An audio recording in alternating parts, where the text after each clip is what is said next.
Good morning my dear student. आज हम लोग मशीन डिज़ाइन में लेक्चर सीरीज 16 को डिस्कस करेंगे।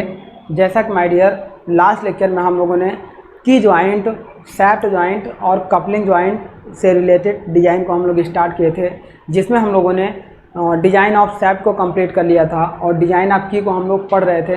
तो डिज़ाइन ऑफ की में हम लोगों ने इंट्रोडक्शन पार्ट को डिस्कस कर लिया था।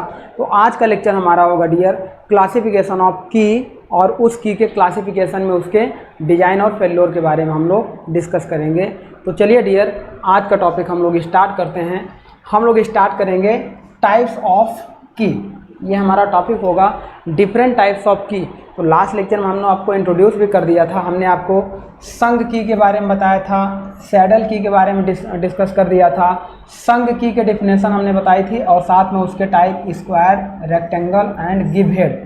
सैडल की को हमने आपको 2 टाइप से क्लासिफाइड किया था। सैडल की हमने आपको डिस्कस किया था, एक फ्लैट सैडल की,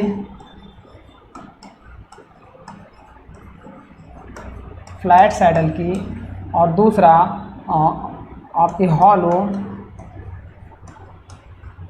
सैडल की। तो 2 तरीके से आपको सैडल की मैंने डिस्कस किया था, फ्लैट सैडल की एंड हॉलो सैडल की। तो संघ की क्या होती थी डियर, उसमें हम लोग जब सैफ्ट में हम लोग स्लॉट काट देते थे इस तरीके से और हब में भी स्लॉट काट देते थे और इस स्लॉट में इस तरीके से एक रेक्टेंगुलर या स्क्वायर एलिमेंट को ले जाकर ऐसे फिट कर देते थे। तो वह की का कुछ पार्ट हब में और कुछ पार्ट सैफ्ट में फिट हो और सैफ्ट और हब के बीच में स्लॉट काटें, तो ऐसी की को हम लोग बोलते हैं संघ की। संघ की क्या करता है, सैफ्ट और हब के बीच में रिलेटिव मोशन को नेग्लेक्ट कर देता है और कोई स्लिप नहीं होने देता है, मैक्सिमम पावर और टॉर्क को ट्रांसमिट करता है। लेकिन सैडल की क्या होता है डियर, ये होती है सैफ्ट और ये होता है हब, दोनों के बीच में इस तरीके के एक एलिमेंट को हम लोग लगा देते हैं। तो यह सैफ्ट और हब के बीच में जाकर एक टाइट फिट जॉइंट बनाता है।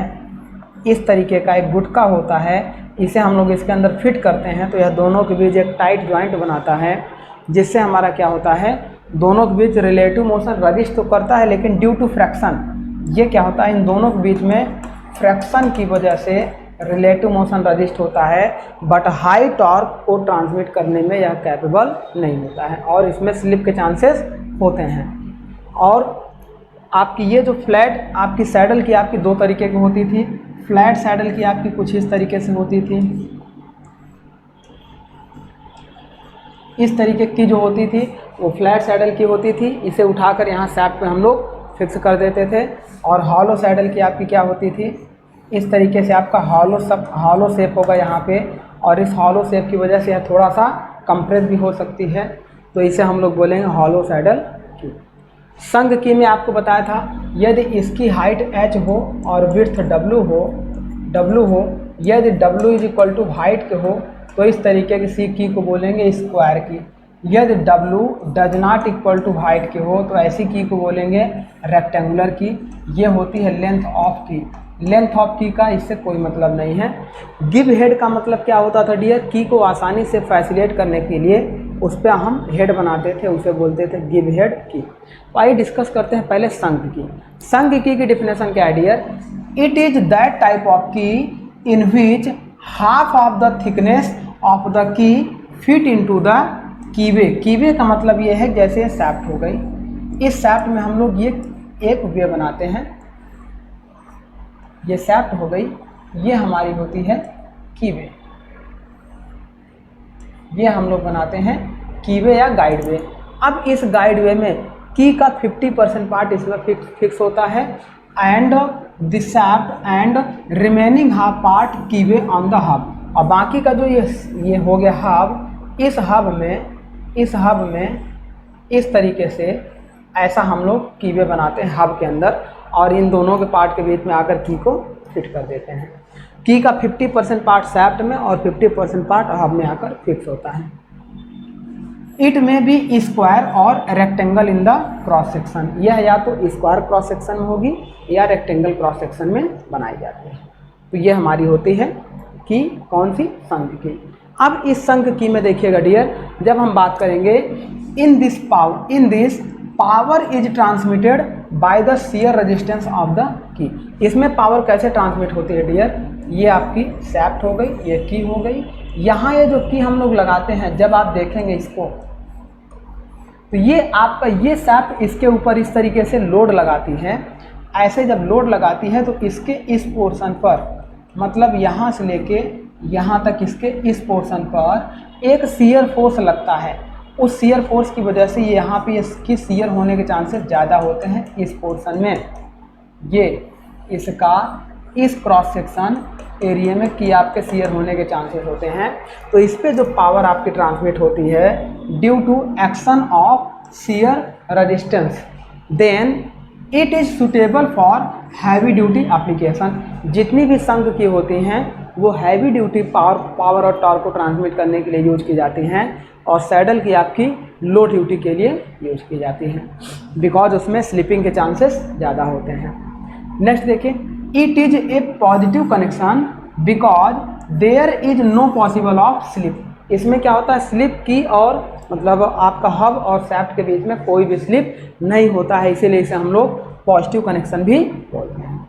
आगे बात करते हैं, rectangle flat key is more stable as compare to square key. Square key से ज़्यादा आपकी, देखिए रेक्टेंगल का मतलब ये हो गई इस तरीके की जो होगी इसे हम लोग बोलेंगे रेक्टेंगल की, जिसमें हाइट और width is greater than, height आपको दिखाई दे रही है, किसी केस में height is greater than width होगी, मतलब हाइट और विड्थ आपकी कांस्टेंट नहीं होगी, ऐसे की को आपको बोलेंगे रेक्टेंगल की, और वो ज़्यादा सूटेबल होगी स्क्वायर की के रिस्पेक्ट में। जैसे इस तरीके की बात देखिए, ये हमारा हो गया डियर, ये सैफ्ट हो गया, एक एलिमेंट है हमारा ये सैफ्ट, ये सैफ्ट का आपका एक्सिस हो गया। जब इसे साइड से देखेंगे तो ऐसा दिखेगा, ये सैफ्ट के अंदर ये हमने की लगा दिया। अब इस की में देखिए, इस की का ये जो 50% पार्ट है, 50% पार्ट है वो सैफ्ट में है, और बाकी का ये जो 50% पार्ट रहेगा ये किस में रहेगा, हब में रहेगा। यदि इसकी की हाइट हम h ले लें, हाइट इसकी हम h ले लें, तो h/2 आपका सैफ्ट में रहेगा और h/2 आपका हब में रहेगा। तो इस तरीके से ये आपका डिज़ाइन किया जाएगा। अब इसकी बात करेंगे अगर हम डिज़ाइन ऑफ की, तो ये जो की आपकी फेल होगी, ये दो तरीके से फेल हो सकती है। देखिए, फेलोर ऑफ की, फेलोर ऑफ संघ की जो आपकी फेल होगी डियर, वो दो तरीके से फेल हो सकती है। पहला आपका कैसा फेल हो सकता है, देखिए ये हो गई की, पहला आपका ये जो आप देख रहे हैं डियर, यहाँ से लेकर ये जो आप देख रहे हैं इस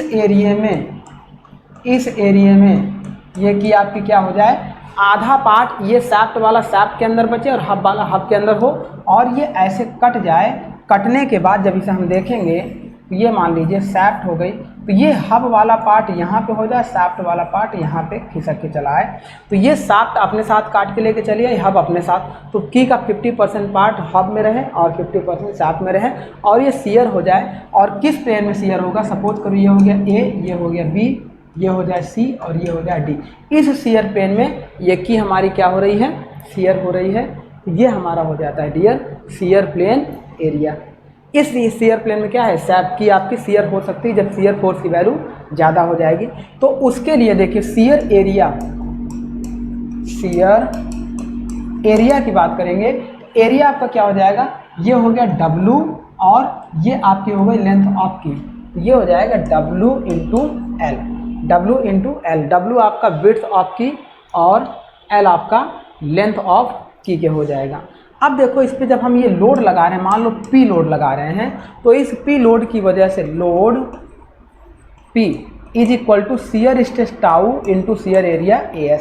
तो maximum load P is equal to shear stress tau into area आपका क्या है WL। आप यहाँ से चाहें तो इस तरह से tau is equal to P upon W into P upon WL से निकाल सकते हैं। आप इस तरीके से इसकी को निकाल सकते हैं। और एक चीज़ और आपको ध्यान देना चाहिए डियर कि संघ की के लिए यदि हम लोड P की वैल्यू निकालना चाहें तो ये एक इम्पॉर्टेंट पॉइंट रहेगा।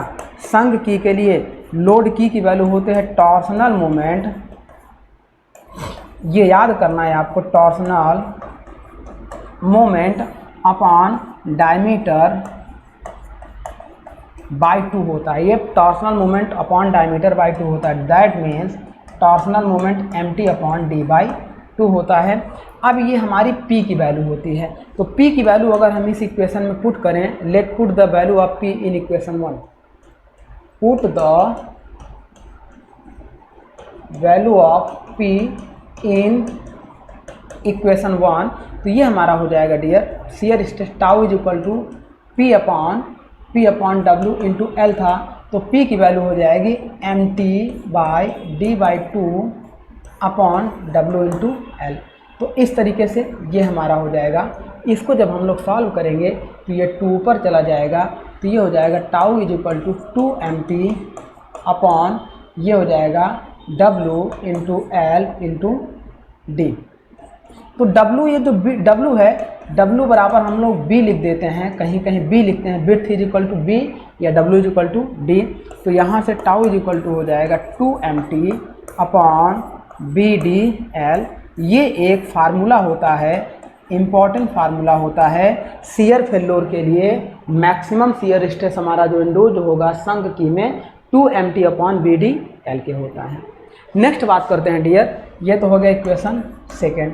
नेक्स्ट बात करते हैं, एक और फेल्योर आपका होगा। देखो ये जब इस तरह से मोमेंट लगा रहा है तो इस एरिया में आप ऐसे देखिए, इस एरिया में ये इसको कंप्रेस करने की कोशिश कर रहा है। देखिए ये जो एरिया आपको दिखाई दे रहा है, ये वाला जो शियर प्लेन एरिया दिखाई दे रहा है, मतलब यदि इसकी हाइट h है तो यहाँ से यहाँ तक h बाई 2 पर, h बाई 2 और पूरी लंबाई पर ये ऐसे यहाँ से कंप्रेसिव फोर्स लगाएगा। तो ये वाला है, देखो ये इतना परसेंट, आप ऐसे रेड कलर से देखिए, जब ये इधर ये लोड लगाएगा तो इसका इतना परसेंट इसको दबाएगा, तो ये शाफ्ट की वजह से यहाँ पे इतना परसेंट इधर कंप्रेसिव फोर्स लगेगा और इस हाइट और इस लेंथ तक आपका ये एरिया में क्या होगा, कंप्रेसिव फोर्स लगेगा, जिससे ये की क्या होगी, इस तरह से कंप्रेस होने लगेगी, ऐसे आपकी कंप्रेस होने लगेगी। तो जो कंप्रेसिव फेल्योर होगा वो इस h बाई 2 इंटू इस लंबाई वाले एरिया में होगा। तो नेक्स्ट हम लोग बात कर ले रहे हैं, चलिए कंप्रेसिव फेल्योर के लिए नेक्स्ट हम लोग बात कर ले रहे हैं कंप्रेसिव फेल्योर।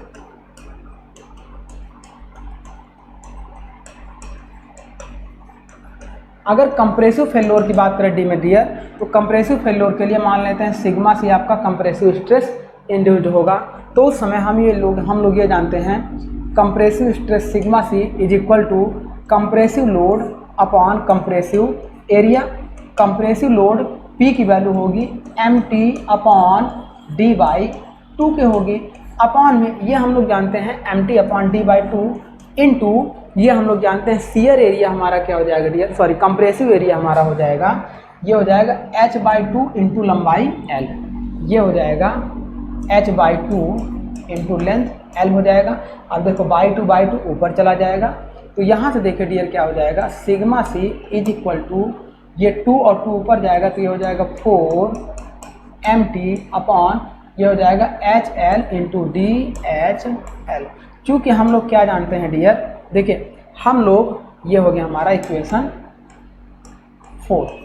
अब हम लोग ये जानते हैं फॉर स्क्वायर की, अगर स्क्वायर की के रिस्पेक्ट में हम इसको देखें तो हम ये जानेंगे स्क्वायर की के लिए width is equal to height के होती है या b is equal to h के होता है, मतलब w is equal to height के होगा या width is equal to height के होगा। इसको अगर हम इस इक्वेशन में पुट करना चाहें तो sigma C is equal to 4mt upon, देखिए d आपका अपनी जगह पर रहेगा, h की जगह हम लोग क्या रख दें, b रख दें और ये हो जाएगा l। तो ये हमारा क्या हो जाएगा BDL। इसको हम लोग ऐसे करें sigma C is equal to 2 into 2mt upon ये हो जाएगा BDL। अब हम ये जानते हैं dear 2mt upon BDL is equal to होता है, देखिए sigma C is equal to 2 into tau, क्योंकि की के लिए जो शियर फेल्योर के लिए शियर स्ट्रेस की वैल्यू आएगी, ये की बात हो रही है, की के लिए शियर स्ट्रेस की वैल्यू होती है 2mt अपॉन BDL। तो वेरी मोस्ट इंपॉर्टेंट फार्मूला आपके लिए निकल के आ गया डियर कि की के लिए जो हमारा कंप्रेसिव स्ट्रेस की वैल्यू होगी वो डबल होती है शियर स्ट्रेस का। The compressive stress of key is the double then shear stress for side sunk key. ये आपको याद करना है और ये फार्मूला आपका होता है की के लिए। चलिए तो इस तरह से हम इसको डिजाइन करते हैं डियर। यहाँ देखिए हम लोगों ने क्या लिया है, width of key is equal to height of key is equal to depth of d/4 की होता है। एक इम्पॉर्टेंट पॉइंट ये भी है, जो अक्सर तक हम लोग की को डिजाइन करते हैं, यदि सैप का डायमीटर d है तो हमेशा विड्थ और हाइट लगभग d/4 के बराबर रखते हैं और लेंथ ऑफ की आपका 1.5 d के अप्रॉक्स रखते हैं। लेंथ ऑफ की आपका कितना रखेंगे, 1.5 d रखते हैं। आगे बात करते हैं फॉर फ्लैट रेक्टेंगल की। फ्लैट रेक्टेंगल की के लिए b is equal to d/4 रखते हैं, h is equal to d/6 रखते हैं और या 2b/3 रखते हैं।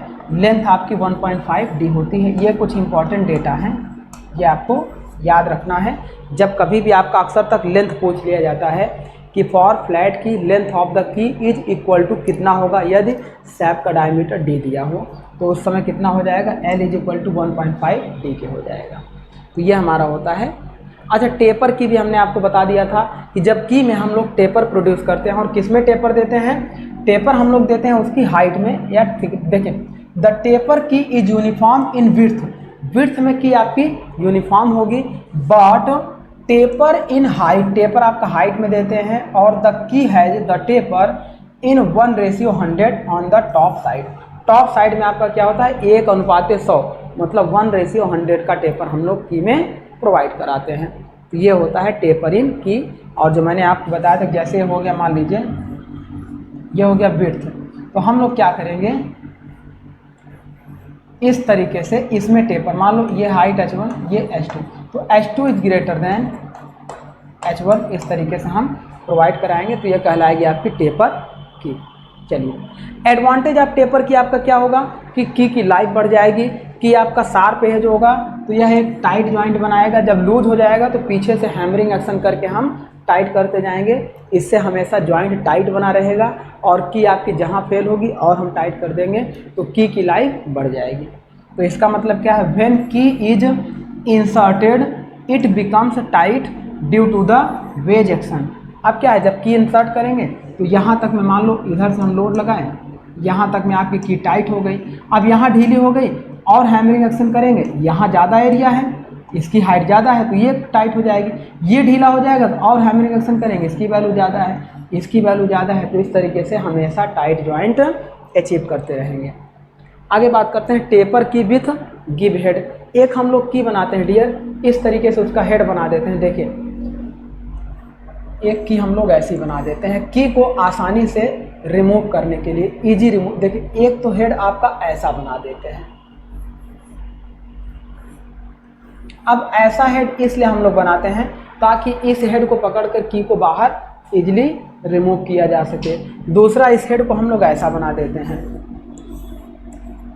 इस हेड को हम लोग इस तरीके से। देखिए डियर, एक ऐसा हेड होता है आपका, इसका ये जो की हमारी होती है इस तरीके से भी आपका हेड होता है, और आगे कुछ और भी इस तरीके से हेड हम बना सकते हैं।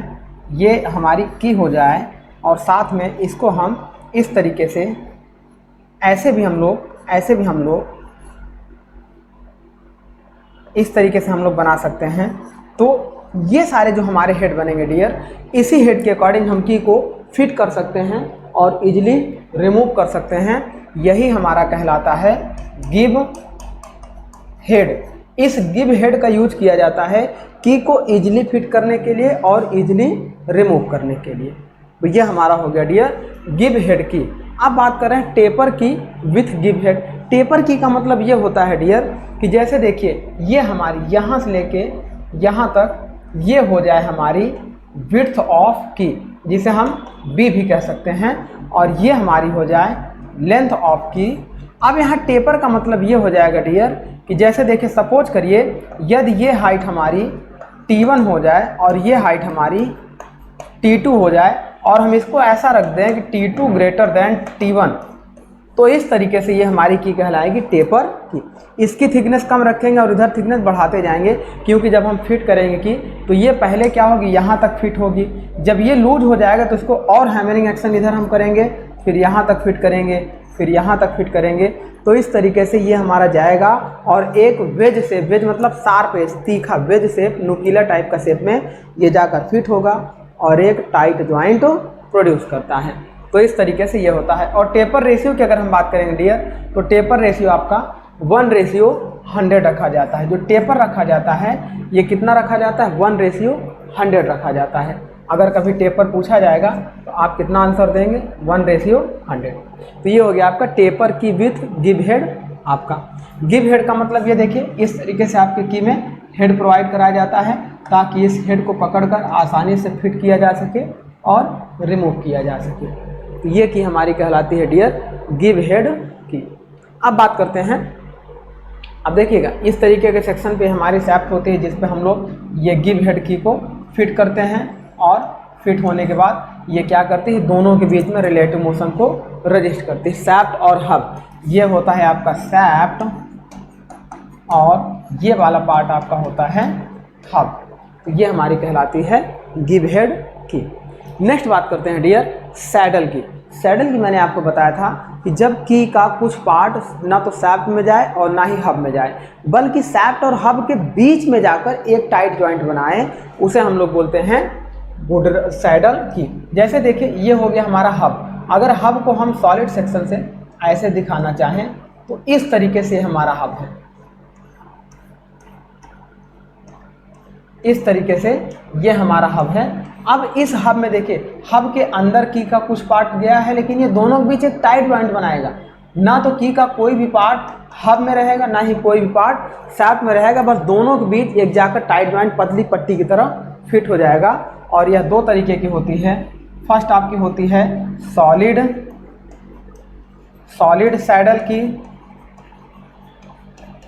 और सेकंड आपकी होती है हॉलो सैडल की। इसकी स्ट्रेंथ कम होती है बिकॉज ऑफ दोनों के बीच में जो पावर ट्रांसमिट होगा, torque and power transmitted by the action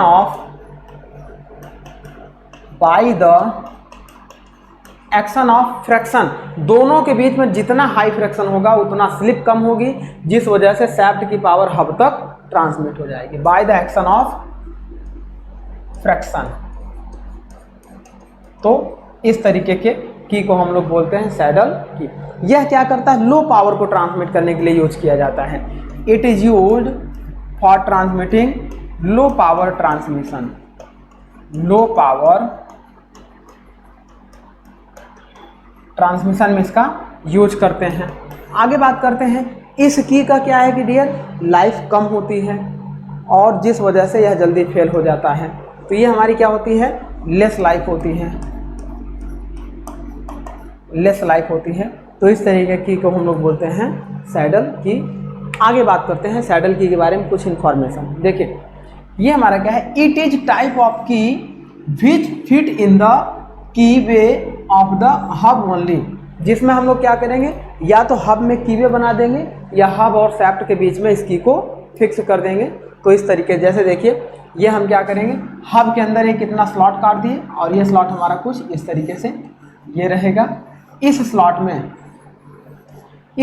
में इस की को हम फिट कर देंगे और ड्यू टू फ्रैक्शन यहाँ पे हाई फ्रैक्शन जनरेट होगा की और सैफ्ट के बीच में, जिससे सैफ्ट क्या करेगा, की को रोटेट कराने की कोशिश करेगा और की आपका हब को रोटेट कराने की कोशिश करेगा।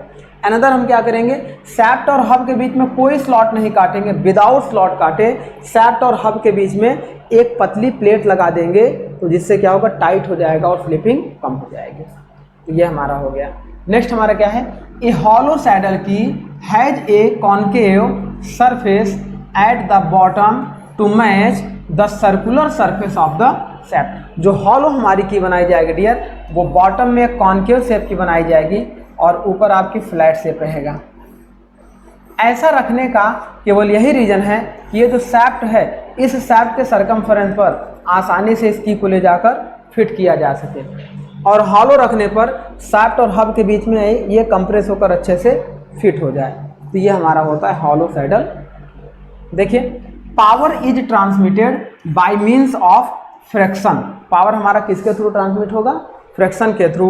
Thaws it is suitable for light duty application, यह किसके लिए यूज किया जाएगा, कम पावर को ट्रांसमिट करेगा, तो लाइट ड्यूटी वर्क के लिए इसका हम लोग यूज करेंगे। नेक्स्ट देखिएगा, it require the कीवे only on the hub, या तो ये इसमें हम लोग केवल और केवल हब में कीवे बनाएंगे, कीवे मतलब गाइड वे, या तो गाइड वे नहीं बनाएंगे, इसमें गाइड वे की रिक्वायर्ड नहीं होती है। Comma thus cost of saddle key is less, इसकी कॉस्ट लेस होती है लेकिन यह लेस पावर ट्रांसमिशन के लिए यूज की जाती है, यह भी एक इसका डिसएडवांटेज है। तो ये हमारी होती है डियर सैडल की। सैडल की के बाद एक नेक्स्ट की आती है वुडरफ की। वुडरफ की क्या होती है डियर, ये एक आपकी सर्कुलर डिस्क होती है, इस तरीके से एक डिस्क होती है, इस डिस्क के 50% पार्ट को काट लेते हैं और काट कर इस तरीके से बना लेते हैं और इसी को हम लोग बोलते हैं वुडरफ की। यह एक सर्कुलर डिस्क टाइप का होता है जिसमें ये आपकी होती है थिकनेस ऑफ द प्लेट और ये हमारा होता है लेंथ।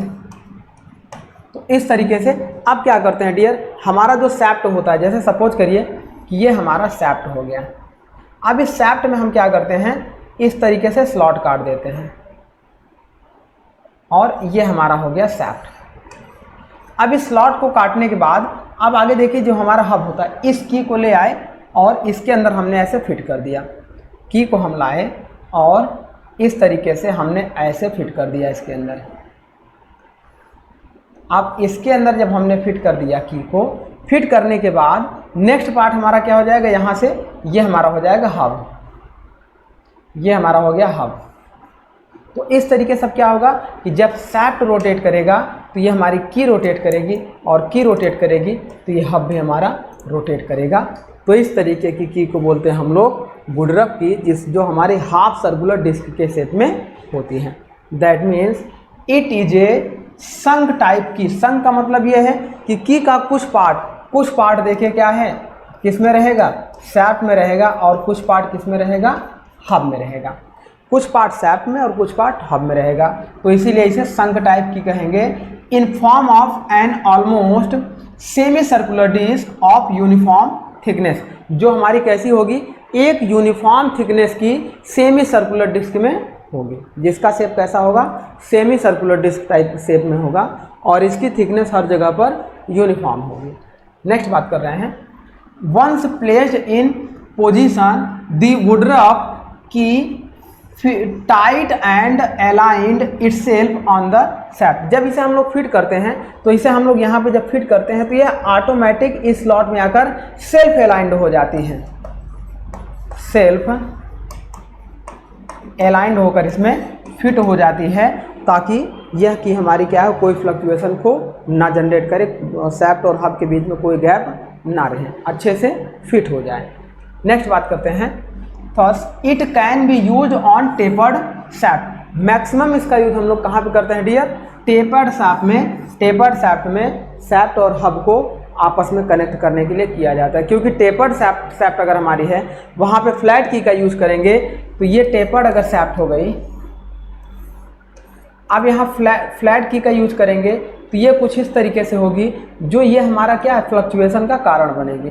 तो इस तरीके से इसमें हम लोग क्या यूज करते हैं, वुडरफ की का यूज करते हैं। यहाँ पे हम लोग क्या करेंगे, इस तरीके से ये वुडरफ की का यूज कर लेते हैं। तो ये हमारा होता है डियर वुडरफ की का function. Next, extra depth of the की in the सैप्ट prevent the tendency of slip. अब देखिए ये जो हमारी की है इसमें क्या है कि ये डेप्थ काफ़ी ज़्यादा लेता है। नॉर्मल की में केवल इतनी डेप्थ हमारी मिलेगी, लेकिन वुडरफ की में काफ़ी डेप्थ मिलती है और यह डेप्थ इसलिए प्रोवाइड कराते हैं ताकि यह टेपर सैप्ट, जिससे टेपर सैप्ट हमारी हब को पूरी की पूरी टॉर्क ट्रांसमिट करके आसानी से ट्रांसमिट कर सके। तो इसलिए इसको हम लोग डेप्थ प्रोवाइड कराते हैं स्लिप को अवॉइड करने के लिए। नेक्स्ट देखिए, concentration increase comma it does not permit axial movement. यह क्या करता है, देखो एक्सियल मूवमेंट का मतलब यह है कि सैप्ट इस डायरेक्शन में या इस डायरेक्शन में मूव करे या हब आपका इस डायरेक्शन में ऐसा मूव करे। तो जब ये वुडरफ की लग जाती है इस तरीके से, तो यह क्या करती है, ना तो इधर जाने देगी ना तो इधर जाने देगी, मतलब एक्सियल मूवमेंट को रजिस्ट कर देती है। दैट मीन्स यह एक्सियल मूवमेंट को परमिट नहीं करती है। आगे देखिए, यूज इसका कहाँ करते हैं, मशीन, टूल्स एंड ऑटोमोबाइल्स में इस की का यूज करते हैं। तो ये हो गई हमारे डियर वुडरफ की। नेक्स्ट बात करते हैं, कभी कभी केवल शेप देकर आपसे की का नाम पूछ सकता है। नेक्स्ट बात करते हैं फीदर की। फीदर की का मतलब ये होता है डियर कि एक ऐसी की होती है, देखिए सैफ्ट में हम लोग एक स्लॉट काट देते हैं, एक सैफ्ट में हम लोग कुछ डेप्थ तक, देखिए कुछ डेप्थ तक एक स्लॉट काट देते हैं और ये सैफ्ट में हम लोग क्या करते हैं, इस की को, फ्लैट की को ले आकर फिक्स कर देते हैं और की में एक हेड बना देते हैं, दोनों साइड एक हेड बना देते हैं और उसके बाद ये जो हमारा है हब, हमारा हब को इसके बीच में इस तरीके से फिट कर देते हैं। अब क्या होगा, देखिए आप ऐसे देखिए, पूरा हम लोग इसको ऐसे बनाते हैं। सपोज करिए कि ये हमारा हो जाए की और ये हमारा हो जाए सैफ्ट। तो इस तरीके से देखिए ये इसमें जो है ये की हम लगा देते हैं, ये हमारी सैफ्ट का एक्सिस होता है। और अब इस की में देखिए जो हब हम फिट करते हैं डियर, उस हब को हम इस तरीके से फिट करते हैं। अब इसमें क्या है, देखिए अगर इस हब की विड्थ हम लोग यहाँ तक ले लें तो ये हब हमारा क्या होगा, एक्सियल मूवमेंट को रजिस्ट करेगा। ये जो की हमारी है, इस की का जो ये वाला पार्ट है, ये इस हब को इस डायरेक्शन में और इस डायरेक्शन में जाने से रजिस्ट करेगा। लेकिन अगर इस हब को हम इतने विड्थ का ले लेंगे तो यह हब क्या करेगा, यहाँ तक और यहाँ तक एक्सियल मूवमेंट करने के लिए फ्री हो जाएगा। तो इस तरह से इसमें हम एक फ्लेक्सिबिलिटी ला भी सकते हैं और फ्लेक्सिबिलिटी नहीं भी ला सकते हैं। दैट मीन्स यह कि हमारी क्या होगी, इन दोनों के बीच में एक्सियल मूवमेंट को परमिट करने के लिए भी यूज की जाती है और अगर इसके हेड को बहुत पास कर देंगे तो एक्सियल मूवमेंट को रजिस्ट करने के लिए भी यूज की जाएगी। तो इस तरीके से ये की हमारी कहलाती है डियर फीदर की। अब फीदर की में देखिएगा, it is a parallel key which is fixed either to the shaft और टू द हब, जिसे हम लोग या तो सैफ्ट में या तो हब में फिट करते हैं। And which permit relative axial motion moment between the them, और जो हमारा क्या होता है, दोनों के बीच में, देखिए सैफ्ट और हब के बीच में रिलेटिव एक्सियल मोशन को परमिट करता है।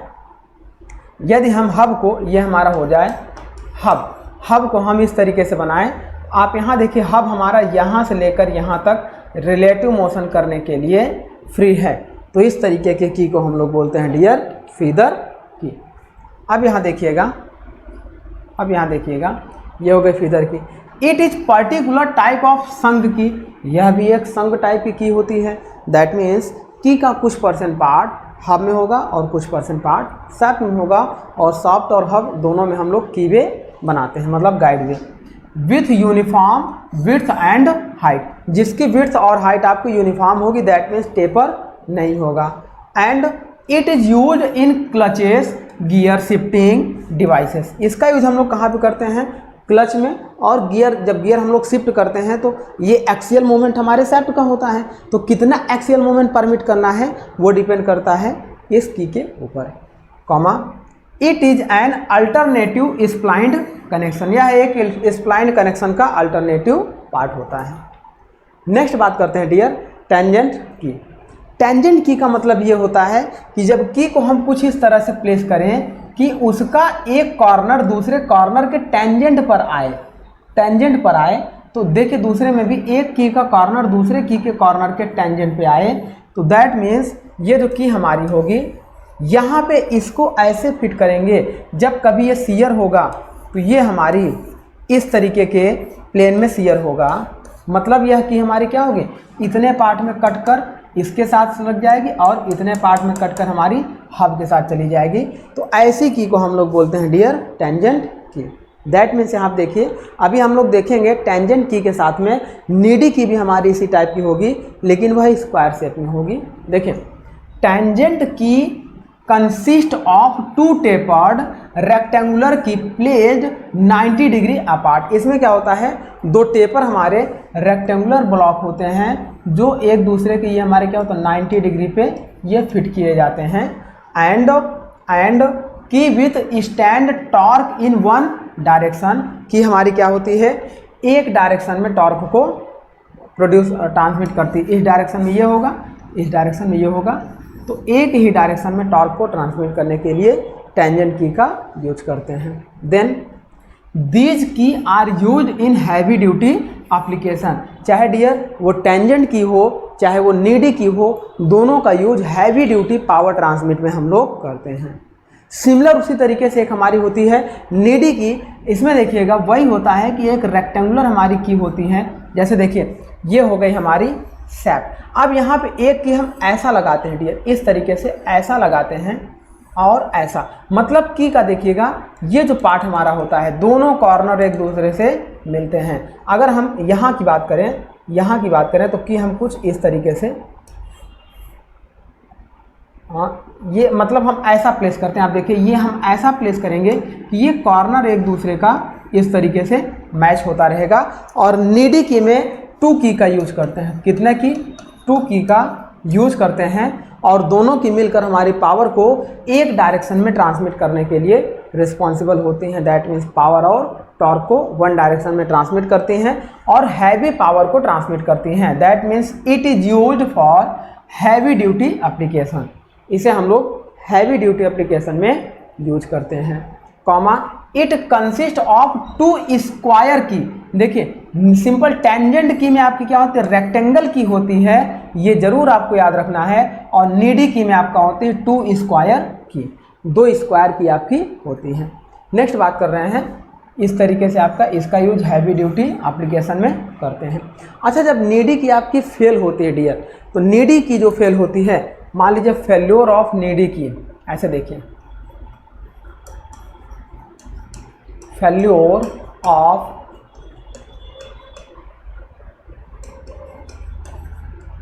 नीडी की, तो नीडी की जब फेल होती है डियर तो कैसे फेल होगी, देखिए ये शाफ्ट इस डायरेक्शन में लगा रही शियर लोड, तो ये यहाँ से इसको शियर करेगा, ये पार्ट आपका इधर कट के शाफ्ट में रहेगा और ये वाला पार्ट कट के हब में चला जाएगा, ये यहाँ से ऐसे शियर हो जाएगा, तो इस तरीके से ये पार्ट आपका शाफ्ट में रहेगा और ये हब में चला जाएगा। तो ये जो शियर हो रहा है, अगर इसको हम इस तरीके से देखें, तो शियर आपका किस एरिया में होगा, इस एरिया में होगा। अगर हम शियर एरिया की बात करें तो ये वाला हमारा क्या हो जाएगा डियर, शियर एरिया हो जाएगा। और यहाँ पे हमें इसकी वैल्यू निकालनी है। यदि हम इसकी की हाइट h ले लें और इसकी की ये भी हाइट, देखो अगर स्क्वायर की है तो ये भी हमारी h के बराबर में हो जाएगी, जिसे हम विड्थ बोलते हैं, विड्थ ऑफ की b और हाइट ऑफ की h हमारी हो जाए, तो इसे हम निकाल रहे हैं। सपोज करो ये हमारी हो जाए कुछ डिस्टेंस x, क्योंकि शियर एरिया बराबर ये हमारी लेंथ ऑफ की हो जाएगी, यहाँ से लेके यहाँ तक ये लेंथ ऑफ की हो जाएगी। Then shear area is equal to L into this के होगा, लेंथ इंटू दिस के होगा, L इंटू एक्स के होगा। और x की वैल्यू जब हम लोग निकालना चाहेंगे डियर, तो आप देखो ये कितने पे होगा, 45 डिग्री पे होगा। तो यहाँ से क्या हो जाएगा, बेस हो जाएगा, परपेंडिकुलर हो जाएगा। तो अगर हम सपोज करो साइन थीटा लगाएं तो लंब बटे कर्ण हमारा हो जाएगा, और कॉस थीटा लगाएं तो ये हमारा हो जाएगा आधार मतलब बेस अपॉन हाइपोटेनस। तो हम साइन थीटा से ही लगा लेते हैं, sine 45 degree is equal to h upon x। तो x is equal to h upon sine 45 degree, ये हमारा इस तरीके से निकल जाता है। इसकी वैल्यू यहाँ पे हम लोग रख देते हैं।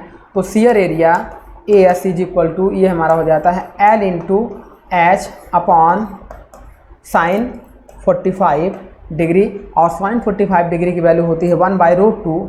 तो ये हमारा हो गया L इंटू h अपॉन 1/√2। तो ये हमारा हो गया डियर, ये हमारा हो जाएगा √2 L इंटू h के बराबर में होता है। तो इस तरीके से ये हमारा हो गया, क्या आपका नीडी की का आपका शियर एरिया हो गया। अब जब ये शियर एरिया हमारा फेल करेगा, तो हम ये जानते हैं कि जब फेल करेगा तो जो हमारी स्ट्रेंथ होगी, strength is equal to shear strength is equal to shear stress into shear area. तो shear strength is equal to shear stress tau into shear area हमारा क्या हो जाएगा, ये हमारा हो जाएगा √2 h इंटू एल। देन जब इसे हम लोग देखो, ये हमारा क्या है कि एक शियर यहाँ पे होगा, एक शियर यहाँ पे होगा, तो ये हमारा क्या हो जाएगा 1 इंटू 1 यानी कि 2 हो जाएगा। 1 + 1 is equal to P S is equal to 2 tau √2 h into L. तो इस तरीके से ये हमारी कौन सी की हो जाएगी, डिजाइन ऑफ नीडिंग की हो जाएगा, जिसे हम लोग देखो ये हमारा शियर फेल्योर होगा। क्रशिंग फेल्योर जब हमारा होगा डियर, तो क्रश का मतलब क्या है कि ये पूरा का पूरा पार्ट देखो जब इस पर हम फोर्स लगा रहे हैं तो इस क्रॉस सेक्शन पे ये पार्ट क्या है, इस क्रॉस सेक्शन पे अगर हम एरिया देखें तो इस क्रॉस सेक्शन पे ये पूरा का पूरा क्रशिंग लोड लगेगा। दैट मीन्स अगर हम बात करेंगे पूरा का पूरा, तो ये क्रॉस सेक्शन पे पूरा जो हमारा एरिया बनेगा वो L इंटू इसकी हाइट अगर हम y ले लें तो ये जो हमारा क्रॉस सेक्शन एरिया बनेगा ये crushing strength sigma C, crushing strength sigma C is equal to crushing load upon crushing area AC। तो यहाँ से crushing load PC is equal to sigma C into area of crushing is equal to L into Y. तो इस तरीके से ये हमारा crushing में निकल जाएगा और 2 से मल्टीप्लाई कर देंगे, क्योंकि हमारा क्या है एक क्रशिंग यहाँ पे होगा और एक क्रशिंग हमारा यहाँ पे होगा। तो इस तरीके से क्रशिंग स्ट्रेंथ भी हम लोग इससे निकाल सकते हैं। चलिए आगे बात करते हैं डियर, राउंड की एंड टेपर्ड पिन। राउंड की एंड टेपर्ड पिन का मतलब ये होता है डियर, इस तरीके की एक राउंडेड की हम लोग बनाते हैं, ऐसी एक सॉलिड राउंडेड की बनाते हैं जो हम लोग क्या करते हैं सैफ्ट और हब के बीच में रख देते हैं। तो अब सैफ्ट हमारी मूव होगी तो ये हमारी की को मूव कराएगी और की मूव होगी तो ये हमारी हब को मूव कराएगी। तो इस तरीके से देखिए ये इसको हम लोग ऐसा फिट कर देते हैं। अब ये सैफ्ट मूव करेगा तो ये की को मूव कराएगा, की आपका हब को मूव कराएगा। तो इसके बीच में हमारा क्या है स्लिप नहीं होगा। अब इसे टेपर हमें बनाना होगा, तो इस तरीके से हम क्या करते हैं, अगर इसे हमें टेपर बनाना हो तो ऐसा की बनाएंगे। तो ये हमारी कहलाएगी टेपर राउंडेड की, ये कहलाएगी टेपर राउंडेड की। और बहुत स्मॉल और डायमीटर होगा तो इसे हम लोग पिन बोलते हैं। तो ये हमारी होती है डियर राउंडेड की एंड पिन, टेपर पिन। तो चलिए आगे बात करते हैं। देखिए राउंडेड की एंड टेपर पिन, ये राउंडेड की is straight pin of circular cross section. Rounded की आपका क्या होती है, एक स्ट्रेट पिन होती है सर्कुलर क्रॉस सेक्शन में, एक स्ट्रेट पिन होती है सर्कुलर क्रॉस सेक्शन में। That means which is fitted into a common hole drilled at the interface of shaft and hub. जिसे हम लोग क्या करते हैं एक सैफ्ट और हब के बीच में होल बनाते हैं, इस तरीके से होल बनाते हैं और इस होल में इस की को ले आकर हम यहाँ पे फिक्स कर देते हैं, तो जिससे सैफ्ट और वर्कपीस के सैफ्ट और हब के बीच में रिलेटिव मोशन को रजिस्ट करता है। नेक्स्ट देखिएगा, rounded key are used commonly for low power drive, sometimes taper pin are also use for low power drive. अब देखें यहाँ पे हाई पावर ड्राइव इसलिए नहीं यूज करेंगे कि जब बहुत ज़्यादा पावर यूज करेंगे तो ये पिन यहाँ से शियर हो जाएगी, यहाँ से शियर हो जाएगी। तो इस तरीके से बहुत ज़्यादा यूज करेंगे तो ये पिन हमारी यहाँ से शियर हो जाएगी या स्लिप हो जाएगी। तो इस तरीके से शियर फेल्योर और क्रशिंग फेल्योर हमारा इसमें आएगा। इस वजह से हैवी ड्यूटी के लिए इसका यूज हम लोग नहीं करते हैं, लाइट ड्यूटी के लिए इसका यूज करते हैं। अगर इस तरीके की पिन हमारी लगी होगी तो इसके लिए जो हमारा शियर फेल्योर आएगा, शियर फेल्योर जो आएगा देखिए वो क्या होगा, यहाँ से शियर होगा और यहाँ से शियर होगा, तभी ये क्या होगा, ये शाफ्ट अपना घूमेगी और ये हब अपना घूमेगा। और जब फेल्योर होगा तो शियर एरिया आपका कुछ इस तरीके से, ये आपका शियर एरिया होगा यहाँ पे और यही शियर एरिया आपका होगा यहाँ पे। यदि इसका डायमीटर d हो जाए तो शियर एरिया आपका हो जाएगा AS is equal to π/4 d²। Then अब यहाँ पे देखिएगा AS is equal to π/4 d² हो गया, तो हम यहाँ डबल शियर हो रहा है, तो डबल शियर के लिए shear load is equal to shear stress into shear area. Then PS is equal to shear stress tau into shear area आपका हो जाएगा π/4 d² इंटू डबल शियर है आपका, तो ये क्या हो जाएगा 2 हो जाएगा। यहाँ से शियर स्ट्रेस निकालना होगा तो PS अपॉन अपॉन ये हमारा हो जाएगा डी स्क्वायर, ये 2 से 2 कैंसिल आउट हो जाएगा पाई बाई 2, तो ये हमारा क्या हो जाएगा, पाई आपका नीचे चला जाएगा और 2 आपका ऊपर चला जाएगा। और PS की वैल्यू हम लोग जानते थे, जहाँ पे भी हम लोग लोड निकालते थे डियर, तो लोड इज इक्वल टू हमारा क्या होता था, torsional moment upon diameter by 2 के होता था। इसे आपको याद रखना चाहिए, पीछे भी इसको आप अप्लाई कर सकते हैं। इसे हम लोग कहते थे 2mt अपॉन डी। अब इसकी वैल्यू यहाँ पे रखेंगे तो टाउ इज इक्वल टू ये हो जाएगा PS की value 2mt by D, mt upon D into ऊपर हमारा 2 है, अपॉन में ये हमारा है d into pi, d into pi. तो इस तरीके से ये हमारा हो गया। तो इस तरीके से ये हमारा हो जाएगा d इंटू पाई। अब यहाँ से जब पूरा देखेंगे तो ये हमारा क्या हो जाएगा, देखिए d से d आपका मल्टीप्लाई हो जाएगा, d स्क्वायर हो जाएगा, तो ये हो जाएगा tau is equal to 4mt upon pi D square. तो इस तरीके से आप इसका क्या कर सकते हैं, की का स्ट्रेंथ निकाल सकते हैं। तो ये हमारा हो जाएगा डियर स्ट्रेंथ ऑफ राउंडेड की। ऐसे जब आपका डबल शियर होगा तो आप आसानी से निकाल सकते हैं। क्रशिंग फेल्योर भी आप आसानी से निकाल सकते हैं।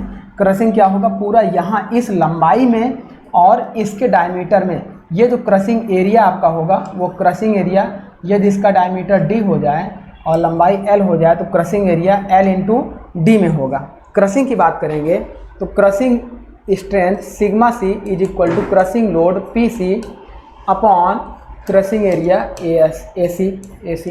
तो crushing load PC is equal to 2mt upon D, upon में एरिया ऑफ क्रशिंग, क्रशिंग का मतलब ये हो जाएगा कि ये डायमीटर d इंटू लंबाई l। इस एरिया में पूरे के पूरे एरिया में क्या हो जाएगा कि आपकी क्या होगी, पल्वराइज फॉर्म कन्वर्ट करती रहेगी। क्रश का मतलब ये होता है कि जब मटेरियल डिफॉर्म होकर पाउडर फॉर्म में कन्वर्ट होना शुरू हो जाए। जैसे आप देखिए, अगर हम बात करें इस पिन को, इस पे हम लगातार ऐसे लोड लगाते रहें तो इसके डायमीटर और इसकी लंबाई के बराबर ये क्या होगा, ये मेटल पाउडर फॉर्म में टूट कर नीचे गिरेगा, और जहाँ पे टच करेगा इसका भी मेटल पाउडर फॉर्म में टूट कर नीचे गिरेगा। ऐसे डिफॉर्मेशन को हम लोग क्रशिंग फेल्योर बोलते हैं। तो क्रशिंग फेल्योर हमारा यही होगा, पूरी की पूरी की अगर इस पर टच कर रही है तो ये क्या होगा, इसके डायमीटर के बराबर में और लंबाई के बराबर में क्रशिंग एरिया होगा। तो यही हमारा हो जाएगा डियर क्रशिंग एरिया। तो ये क्रशिंग एरिया में हमारा क्या हो जाएगा, L इंटू डी के बराबर में हो जाएगा। तो ये मल्टीप्लाइड हो जाएगा sigma c is equal to 2mt upon L into D square. तो इस तरीके से आप इसको निकाल सकते हैं। तो ये हमारा होता है डियर क्रशिंग फेल्योर। आगे बात करते हैं design of square and flat key. Design of square and flat key का मतलब ये है कि जब किसी फ्लैट की या स्क्वायर की को हम डिजाइन करना चाहते हैं, जो अभी हम लोगों ने पहले बताया, यदि कोई शाफ्ट में 50% पार्ट की का लगा हो और 50% पार्ट हब में लगा हो, तो उस समय जब इसको हम डिजाइन करेंगे, आप ऐसे देखिए, जब डिजाइन करेंगे तो ये हमारा क्या है, ये टॉर्सनल मूवमेंट एम से हमारा क्या हो रहा है, रोटेट कर रहा है। यदि इस की हाइट h है तो h/2 शाफ्ट में होगा, h/2 आपका हब में होगा, और इसकी विड्थ हम लोगों ने b एज्यूम किया है। तो ये हमारी हो जाएगी a force acting on flat key width b and height h is shown below. इसमें हमारा क्या है कि एक टॉर्सनल मूवमेंट इतने और इतने पे एक्टिव हो रहा है। The force P on the left surface AC and equal opposite reaction P and surface DB are not in the same plane. That means हमारा क्या होगा डियर कि जब ये हमारा इस तरीके से AC प्लेन पर एक फोर्स हमारा एक्ट होगा और जो फोर्स लगेगा उसके अपोजिट साइड में एक रिएक्शन फोर्स हमारा DB प्लेन पर जनरेट होगा। तो इस तरीके से इसे हम लोग बैलेंस करते हैं और इसी AC प्लेन पर हम लोग फोर्स निकालेंगे। यह कि हमारी यहाँ से शियर होगी, और कैसी शियर होगी, इस तरीके से शियर होगी। देखिए नीचे वाला पार्ट खिसक के आगे चला जाएगा, ऊपर वाला यहीं पर रह जाएगा। तो शियर प्लेन एरिया जो हमारा होगा वो ये वाला एरिया हमारा कहलाएगा शियर प्लेन एरिया। इसी में शियर होगा, यह होगा ये हो जाएगी width B into length L में। तो शियर प्लेन एरिया आपका हो जाएगा विड्थ B इंटू L में। और क्रशिंग हमारा क्या होगा, क्रशिंग आपका इस एरिया में होगा, क्योंकि जब इधर से फोर्स लगेगा तो ये वाला जो प्लेन है ये आगे जाकर टच होगा और वहाँ से पाउडर फॉर्म में टूटना शुरू हो जाएगा। तो ये क्रशिंग एरिया होगा। क्रशिंग एरिया AC बराबर आपका क्या हो जाएगा, की लंबाई L इंटू ये जो हाइट आपकी है वो हो जाएगी h/2। और यदि हम बात करेंगे शियर एरिया की, तो shear area AS is equal to length into width. तो अगर आपको शियर एरिया और क्रशिंग एरिया एज्यूम करने की में आ रहा है तो आप आसानी से अब इस पर लोड लगाकर निकाल सकते हैं। दैट मीन्स लोड लगाकर जब आप निकाल सकते हैं तो लोड आप लगाते थे तो शियर लोड, देखिए shear stress tau is equal to shear load upon shear area. और शियर लोड हमने आपको बताया था 2MT अपॉन D होता है, और एरिया आप लगा देंगे L इंटू B हो जाएगा। तो टाउ इज इक्वल टू, इसे सॉल्व करेंगे 2MT upon B into D into L। और ये की का फेल्योर होने का फार्मूला पहले भी आ चुका है और ये वही फार्मूला अभी भी आया है। क्रशिंग फेल्योर जब निकाल लेंगे तो सिग्मा C बराबर crushing load upon crushing area AC। तो sigma C is equal to 2MT upon D into crushing, ये हो जाएगा L इंटू B। देखिए ये हो जाएगा L इंटू H/2 और स्क्वायर की के लिए हमारा H किसके B के बराबर में होता है तो ये 2 पर चला जाएगा। ये हो जाएगा 4MT अपॉन B DL। और इसे जब हम लोग देखेंगे तो sigma C is twice of tau के होता है, क्योंकि यहाँ 4 की बजाय 2 इंटू 2MT अपॉन BDL होगा। तो sigma C is equal to twice of shear stress के होता है। पहले भी हम लोगों ने डिजाइन कर रखा है और अभी भी। तो ये हमारा हो गया dear design of square flat key. इसके एजम्पशंस क्या होते हैं? एजम्पशंस ये है कि हर जगह पर यूनिफॉर्म फोर्स आपका डिस्ट्रीब्यूट होना चाहिए। की के एवरी पॉइंट पर यूनिफॉर्म फोर्स यानी कि फ्लक्चुएट फोर्स आपका नहीं होना चाहिए। फोर्स नेचर कैसा होना चाहिए? यूनिफॉर्म फोर्स होना चाहिए। Couple due to action and reaction is neglected being very small. अब जैसे सपोज करो कि इस डायरेक्शन में मूवमेंट लग रहा है, अगर इस डायरेक्शन में एक मूवमेंट लगे, एंटी रिएक्शन जनरेट हो, तो इनसे जो हमारा सपोज करो यहाँ पे एक मूवमेंट बन जाए, अगर यहाँ बन जाए और ये कपल बनाने लगे तो ये हमारे लिए हार्मफुल हो जाएंगे। तो जो मूवमेंट लग रहा है इसके एंटी डायरेक्शन में जो हमारा रिएक्शन मूवमेंट लगे, ये इन दोनों को मिलाकर नेग्लेक्ट कर दे, ऐसा एजम्पशन हमारा होना चाहिए। मतलब इसमें कपल आपका ना बने। कपल बनेगा तो ये और ज़्यादा उस डायरेक्शन में स्ट्रेस को लगाएगा, जिससे डिफॉर्मेशन इंड्यूस होगा। नेक्स्ट देखते हैं स्प्लाइन। स्प्लाइन क्या होता है डियर? देखिए एक सैफ्ट आपकी होती है, ये सैफ्ट हमारी क्या होती है जिसमें हमारी ये देखिए ये हमारे क्या होते हैं इस तरीके से सैफ्ट पर आपके देखो ये हमारे होते हैं स्लॉट कटे होते हैं। ये क्या कटे होते हैं? स्लॉट कटे होते हैं। जनरली स्प्लाइन और स्प्लाइन सैफ्ट को जब हम लोग फिक्स करते हैं तो एक हमारे एक्सटर्नल होते हैं और एक हमारे इंटरनल होते हैं। अब एक इसके बाहर एक एक्सटर्नल लगा होगा। देखिए ये हमारा क्या होता है? एक्सटर्नल। इस तरीके से एक एक्सटर्नल हमारा होता है। और जब इसे हम देखेंगे तो ये पूरा कैसा होता है? ये पूरा हमारा ऐसा होता है। बस इसमें क्या होता है डियर? ये स्लॉट आपका कटा होता है। यह इसके अंदर क्या होता है? स्प्लाइन जाकर फिट हो जाता है और फिट होकर जब ये n RPM से रोटेट करेगा तो इसको भी n RPM से रोटेट कराएगा। ऐसी सैफ्ट को हम लोग बोलते हैं स्प्लाइन सैफ्ट। और ये कितने टाइप की होती है? यह 3 टाइप की होती है। जब इसका टीथ इस टाइप का बना हो तो इस टीथ को बोलते हैं इन्वॉल्यूट प्रोफाइल। इस टीथ को बोलते हैं इन्वॉल्यूट प्रोफाइल। और इन्वॉल्यूट प्रोफाइल का जो टीथ बना है स्प्लाइन सैफ्ट पर बना है तो इसे हम लोग बोलेंगे इन्वॉल्यूट स्प्लाइन सैफ्ट। दूसरा हमारा देखिए स्ट्रेट सैफ्ट। स्ट्रेट टीथ अगर बन गए हो, स्क्वायर या स्ट्रेट टीथ बन गए हैं तो इसका नाम होगा स्ट्रेट साइड स्प्लाइन सैफ्ट। और वेज शेप बने हो, वेज शेप मतलब शार्प एज के टीथ आपके बने हो तो ये हमारे कहलाएंगे सेरेशन। आपका सेरेशन स्प्लाइन सैफ्ट, स्प्लाइन सैफ्ट। तो ये हमारे हो जाएंगे स्प्लाइन सैफ्ट। स्प्लाइन का मतलब ये हो गया डियर, देखिए स्प्लाइन का मतलब ये हो गया spline shaft are key that are made internal with shaft. की हमारी क्या होती है? इंटीग्रल। स्प्लाइन सैफ्ट वो होती है जिसके सैफ्ट पर ही हमारे क्या होता है, टीथ प्रोड्यूस करवा दिए जाते हैं, मतलब गाइड वे या फिर स्लॉट पूरे के पूरे सेप्ट पर बना दिए जाते हैं। पूरे के पूरे सेप्ट का मतलब ये हो गया कि जैसे जो हमने ये मान लीजिए कि ये गाइड वे बनाया, तो ये पूरा का पूरा यहाँ से लेके यहाँ तक होगा, ये हमने बनाया, तो ये पूरा का पूरा यहाँ तक होगा, ये हमने बनाया। तो इस तरीके से ये हमारी होते हैं स्प्लाइन सैप्ट, पूरे कंप्लीट सैप्ट पर ये हमारी बनी होती हैं। नेक्स्ट बात करिएगा, they are used when there is a relative axial motion between the shaft and the hub. इसे हम लोग वहाँ पे यूज करते हैं डियर कि जैसे देखो इस सैप्ट और हब में रोटेट कर रहा हो लेकिन एक्सियल मोशन भी हो रहा हो।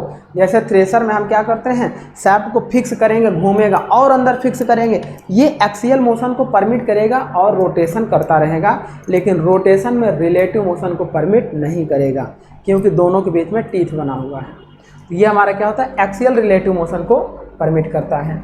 The gear shifting mechanism in automobile gear box requires such as type of construction. Simple इसका यूज हम लोग करते हैं गियर बॉक्स में गियर शिफ्ट डिवाइस के लिए। जब हम गियर 1-2 करते हैं, क्लच को शिफ्ट करते हैं तो स्प्लाइन सैप्ट से बाहर आता है, फिर उसमें उसी स्लॉट में हमारा क्या होता है, मूव करता रहता है। Then spline are cut on the shaft by milling on the hub और ब्रोचिंग मशीन। तो स्प्लाइन पे जो हम लोग ये टीथ बनाते हैं डियर, या तो हम मिलिंग मशीन पे बनाते हैं या हम लोग ब्रोचिंग मशीन पर इसको जनरेट करते हैं। तो ये सिंपल सा हमारा होता है स्प्लाइन सैप्ट बनाने का method. Spline shaft are strong than the shaft with keyway. अगर कोई कीवे बनाते हैं किसी सैप्ट में, इस कीवे की जो स्ट्रेंथ होगी, इससे ज़्यादा स्ट्रेंथ हमारी किसकी होगी, स्प्लाइन सैप्ट की होगी। ये हमारा एक इंपॉर्टेंट पॉइंट है, ये मान लीजिए आपसे पूछा जा सकता है। स्ट्रेंथ ऑफ स्प्लाइन सैप्ट और greater than the strength of shaft in which guide way are produce. Next बात कर रहे हैं, देखिए टाइप्स ऑफ स्प्लाइन सैप्ट मैंने 3 टाइप के आपको बताया। फर्स्ट आपका होगा स्ट्रेट टीथ आपके जब बने होंगे, ये होंगे हर जगह पे इसके टीथ क्या होंगे, स्ट्रेट होंगे। सेकंड आपके क्या होंगे, इन्वॉल्यूट टीथ होंगे। इन्वॉल्यूट टीथ का मतलब ये इस तरीके से इन्वॉल्यूट प्रोफाइल पर बने होंगे, इस तरीके से ये हमारे हो जाएंगे। नेक्स्ट हमारे क्या हो जाएंगे, सेरेशन का मतलब क्या हो जाएगा, इस तरीके से वेज शेप आपके ऐसे बने होंगे, इस तरीके से बने होंगे। तो ये हमारा कह रहा है सेरेशन टाइप स्प्लाइन सैप्ट। ये हमारा हो गया। इन्वॉल्यूट स्प्लाइन सैप्ट आपकी क्या होती है डियर, इस तरीके से ऐसी बनाई जाती है, जिसके बारे में हमारा क्या है कुछ पॉइंट है। जैसे देखिए, involute spline are in the form of concentric external and internal gear teeth. इसमें हमारा क्या होता है, एक्सटर्नल और इंटरनल गियर टीथ आपका कनेक्ट होता है। एक गियर हमारा इस तरीके से आएगा और अगले आपके इसके साथ आपका कनेक्ट होता है। तो इस तरीके से एक होता है हमारा, ये हमारा क्या हो जाएगा, इस तरीके से ऐसे आएगा, ऐसे कनेक्ट होगा। तो ये जब ये घूमेगा तो इसको हमारा मूव कराता है। इसी के अंदर ये क्या होता है, एक्सियल मोशन को रोटेट करता रहता है। Then they are stub teeth with pressure angle of 30 degree. अगर प्रेशर एंगल पूछेगा तो pressure angle of involute teeth in spline shaft, तो ये हमारा कितना होता है, 30 डिग्री होता है। बेसिकली प्रेशर एंगल हमारा क्या होता है, सैप्ट की एक्सिस और टीथ के बीच में जो हमारा एंगल प्रोड्यूस होता है, यहाँ से हम क्या करते हैं, एक इमेजिनरी लाइन ड्रॉ करते हैं। इस इमेजिनरी लाइन से हम लोग एक टेंजेंट ड्रॉ करते हैं। इस टेंजेंट पे जो एंगल हमारा बनता है तो प्रेशर एंगल कहलाता है। गियर वाले चैप्टर में हम लोग इसे अच्छे से पढ़ेंगे। तो बस इतना याद रखिएगा, स्प्लाइन सैप्ट में प्रेशर एंगल आपका कितना होता है, 30 डिग्री होता है। आगे देखिए, these spline are specified by module. Spline को हम लोग किससे स्पेसिफाइड करते हैं, मॉड्यूल। और मॉड्यूल एम बराबर किसके होता है, d/t के होता है। जहाँ पर d आपका क्या होता है, डायमीटर ऑफ द सैप्ट होता है, t आपका क्या होता है, नंबर ऑफ टीथ होता है। तो इस तरीके से इसको हम लोग डिफाइन करते हैं। नेक्स्ट देखिए, involute spline are more popular than straight spline. Involute spline आपकी ज़्यादा पॉपुलर है स्ट्रेट स्प्लाइन के, बिकॉज ऑफ स्ट्रेट स्प्लाइन में अंडरकट एंड अपर कट के चांसेस ज़्यादा रहेंगे, फ्लक्चुएशन के चांसेस ज़्यादा रहेंगे। तो हाई वेलोसिटी और हाई पावर के लिए हम लोग इन्वॉल्यूट प्रोफाइल का यूज करते हैं। देन देखिएगा, due to greater strength of relative their size, उनके साइज के अकॉर्डिंग इसकी स्ट्रेंथ हमारी ज़्यादा होती है। And involute spline are self centring, मतलब यह ऑटोमेटिक क्या होती है, ऑटोमेटिक क्या होती है, सेल्फ कंटेनिंग, मतलब ऑटोमेटिक जाकर फिक्स हो जाएगी और रिमूव हो जाती है, फिक्स होती है रिमूव होती है। Then however the cost of involute spline is more than straight spline, क्योंकि इन्वॉल्यूट प्रोफाइल को जनरेट करना डिफ़िकल्ट होता है, उसे हम लोग इन्वॉल्यूट एंगल और प्रेशर एंगल को ध्यान में रखते हुए टीथ को काटते हैं। जैसे गियर टीथ आपका फॉर्म करना हो तो इस टीथ को फॉर्म करना टफ होता है, इस टीथ को फॉर्म करना आसान होता है, इसीलिए इसकी कॉस्ट आपकी क्या होती है, हाई होती है। हाई केवल इसीलिए होती है, केवल एक रीजन होता है, इसके टीथ को आसानी से परफॉर्म नहीं कर सकते।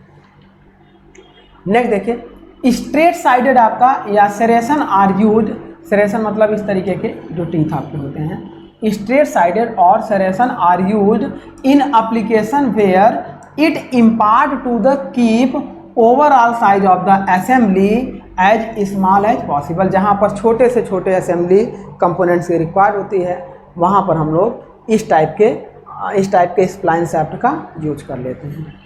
Then they are use as interface joint and serration joints are also use to obtain small angular relative adjustment between the joint member. तो सरेशन ज्वाइंट्स को हम लोग क्या करते हैं, बहुत छोटे मेंबर्स में रिलेटिव मोशन को एडजस्ट कराने के लिए यूज करते हैं। तो ये हमारा हो गया डियर स्प्लाइन शाफ्ट के बारे में इंफॉर्मेशन। अब ये तो हमारा स्प्लाइन शाफ्ट के बारे में इंफॉर्मेशन हो गया। अब आगे हम लोग क्या करेंगे डियर, नेक्स्ट टॉपिक हमारा होगा कपलिंग। कपलिंग का मतलब क्या होगा कि जब हम दो शाफ्ट को, जैसे देखिए ये हो गई हमारी शाफ्ट 1, अब अगर ये शाफ्ट n RPM से रोटेट कर रही है, इसको हमें दूसरी शाफ्ट में पावर को ट्रांसमिट करना है, तो हम क्या करेंगे, बीच में एक ऐसा डिवाइस लगाएंगे कि जब ये रोटेट करे तो ये कपलिंग रोटेट करे, फिर ये शाफ्ट रोटेट करे, इसकी पूरी की पूरी पावर को N1 = N2 पर ट्रांसमिट कर दें। तो जिस डिवाइस का यूज करके ट्रांसमिट करते हैं उसी डिवाइस को बोलते हैं कपलिंग। और नेक्स्ट लेक्चर में हम क्या करेंगे डियर, इसी कपलिंग के बारे में डिस्कस करेंगे। कपलिंग क्या होती है, कितने टाइप की होती है, कैसे फेल करती है, कितनी मैक्सिमम स्ट्रेंथ होती है, तो इसे हम लोग क्या करेंगे डियर, नेक्स्ट लेक्चर में डिस्कस करेंगे। चलिए माय डियर, आज का टॉपिक हम लोग यहीं पे एंड करते हैं। Thank you my dear.